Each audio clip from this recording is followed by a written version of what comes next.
দর্শক আপনারা কিন্তু এই মুহূর্তে দেখতে পাচ্ছেন যে একজন ডাকসু নির্বাচন পদপ্রার্থী লুঙ্গি পরেই কিন্তু তিনি প্রচারণা চালিয়ে যাচ্ছেন। তারুণ্যের প্রথম ভোট হবে এটি আমাদের। আমরা 24-এর নির্বাচনকে বয়কট করেছিলাম, হাসিনার 18-র নির্বাচনকে বয়কট করেছিলাম। আমরা আমাদের এই ডাকসুর মধ্যে প্রথম ভোটাধিকার প্রতিষ্ঠা করতে চাই। শিক্ষার্থীদের জন্য কাজ করার কারণে শিক্ষার্থীদের কাছে আমার একটা গ্রহণযোগ্যতা কিংবা পরিচিতি আছে। তো সেক্ষেত্রে আমি শিক্ষার্থীদের জন্য নতুন আঙ্গিক একটি লিফলেট নিয়ে আসছি, যেটি হচ্ছে পুরো বাংলাদেশের মানচিত্রের মাঝে, এবং এই মানচিত্রের অপর পিঠে হচ্ছে আমি আমার ব্যালট নাম্বার 15 রেখেছি মুক্তিযুদ্ধ গণতান্ত্রিক আন্দোলন বিষয়ক সম্পাদক পদে। এবং এই পাশে শিক্ষার্থীরা যাতে এই কাগজটিকে ফেলে না দেয় তার জন্য বাংলাদেশের 64টি জেলা সম্বলিত একটি মানচিত্র হচ্ছে প্রদর্শন করা হয়েছে, যাতে তারা শিক্ষার্থীরা হচ্ছে টেবিলে এটি সাজিয়ে রাখতে পারে এবং তাদের শিক্ষার উপকরণ হিসাবে ব্যবহার করতে পারে। আমরা দেখেছি যে ব্যানার লিফলেটে হচ্ছে ডাকসুর প্রচারণায় ছেয়ে গেছে, তবে আমি চেষ্টা করেছি যে শিক্ষার্থীদের জন্য পার্মানেন্ট কিছু নিয়ে আসতে। আমার যে এটা আমার ছবি, অবশ্যই এটা আমার ছবি, এবং আমার মুক্তিযুদ্ধ গণতান্ত্রিক আন্দোলন বিষয়ক সম্পাদক পদে স্বতন্ত্রতে দাঁড়িয়েছি। আমার ব্যালট নাম্বার 15। বিজয়ী হওয়ার আগে আপনি স্টুডেন্টদের নিয়ে এত চিন্তা ভাবনা করছেন, তাহলে বিজয়ী হওয়ার পরে কি কি চিন্তা ভাবনা করবেন? অবশ্যই আমি বিশ্ববিদ্যালয়ে দীর্ঘদিন ধরে যে সমস্যাগুলো নিয়ে লড়াই করেছিলাম সেই সমস্যাগুলোই অঙ্গীকার হিসেবে এবার উপস্থাপন করেছি। আমি বিশ্ববিদ্যালয়ে আসার পর থেকে আবাসন সংকট, গেস্ট রুম, গণরুমের বিরুদ্ধে স্টুডেন্ট অ্যাগেইনস্ট টর্চার, অ্যাসিডির সাথে কাজ করেছি। পরবর্তী সময়ে আমাদের ছাত্রলীগকে আমরা তাড়াতে সক্ষম হয়েছে। 24-এর ফসলে আমরা একটি ডাকসু পেয়েছি।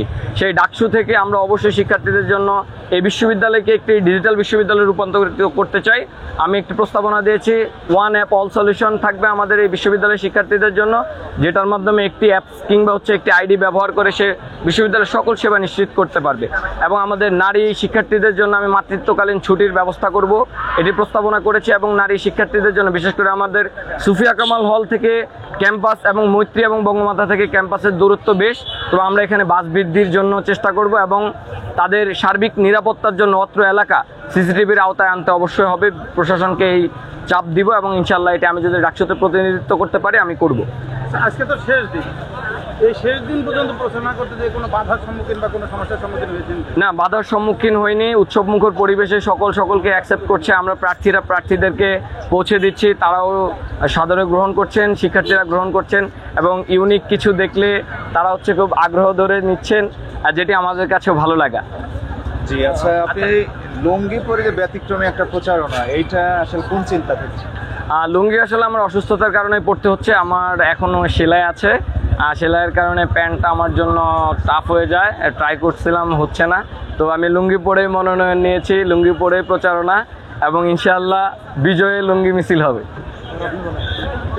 আচ্ছা, এর আগে কখনো শিক্ষা প্রতিষ্ঠানে এরকম লুঙ্গি পরিহিত স্টুডেন্ট কমই দেখা যায়, সেই ক্ষেত্রে আসলে আপনার কাছে কেমন লাগে? না, আমি হেজিটেড না। আমি বিশ্ববিদ্যালয়ে যখন এসেছিলাম তখন হচ্ছে আমি ছাত্রলীগের একটা নিয়ম ছিল যে হল থেকে কেউ নিচে লুঙ্গি পরে বের হইতে পারবে না, অথচ লুঙ্গি কিন্তু আমাদের একটা কালচার। লুঙ্গি আপনি দেখবেন যে মানে লুঙ্গি কিন্তু পরে, এমন না যে এটার কোনো উৎপাদন নেই, পড়ে না, কিংবা হচ্ছে সমাজের ক্লাস বেঁধে আপনার পড়তে হবে। লুঙ্গি আমাদের বাঙালি সংস্কৃতির সাথে জড়িত, এই সংস্কৃতিকে প্রেজেন্ট করার মতো একটাই জিনিস। আমার ইচ্ছা ছিল এই ক্যাম্পাসে লুঙ্গি পরে আমি রাতে রাতে ঘুরতাম।